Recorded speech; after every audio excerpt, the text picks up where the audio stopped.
Eguraldiak eta zelaiaren egoerak ez zuten ezertxo ere lagundu historikoa zen partidu honetan. Bi taldeen hainbat eta hainbat jokaldi ametsa futbol zelaiko lokatzetan gelditzen ziren. Dena den partiduko lehen aukera garbia ametsuko taldearentzat izan zen Alfredoren jaurtiketa Langetaren kanpora. Jarraian, Alabes taldeak lehen zatian izan zuen aukera bakarra, azkenik Javi Bueno jabetu zen baloi horretaz.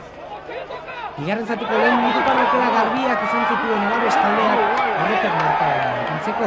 Lehen honetan, Biotak ezin izan zuen baloi hori saretaratu.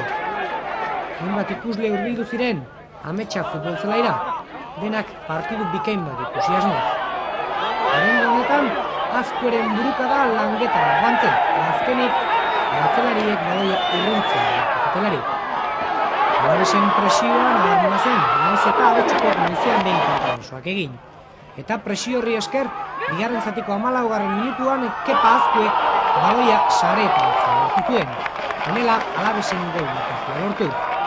Kanpoko jokalarien poza nabarmena zen eta etzen gutxi gorako. Garaipen honek momentuz lidergoa mantentzeko aukera ematen baizien. Jarraian aukera berri bat Alabes taldearentzat, Azkueren burukada Javi Bueno ozta gelditu zuen baloia sareetaratu lehenago. Hene partida amaitzeko 8 minutu besterik falta ez zirenean, epailea jokaldi honetan falta salatu zuen. Eta falta hori zuzenean Alfredo atera zuen. Bikain gainera, ikus ezazue Alfredo lortutako gol ikusgarria. Etxeko jokalariak erabat pozik lortutako golari esker, eta baita bertan ziren ere. Etzen gehiagorako denborarik izan, eta honelaxe amaitu zen partidua banako lanetarekin. Ikusleek abetsukoko jokalariak txalo zagortu zituztelari. Partidu amaieran hause zioten bien entrenatzaileek.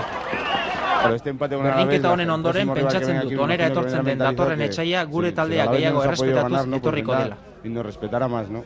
Y debemos de irnos satisfechos, Pozik nago, sumamos un punto dagoeneko más, 6 tenemos en estos positibo bat ditugu momentos eta 6 hori positivos Alabes y creo que es kategoria el buen camino zigotzeko para que el bide ona Alavés dela uste dut. ascienda de Dena den, categoría el hori próximo maiatzaren año, pero ya lo 25 veremos eso el ikusiko dugu. 25 de mayo.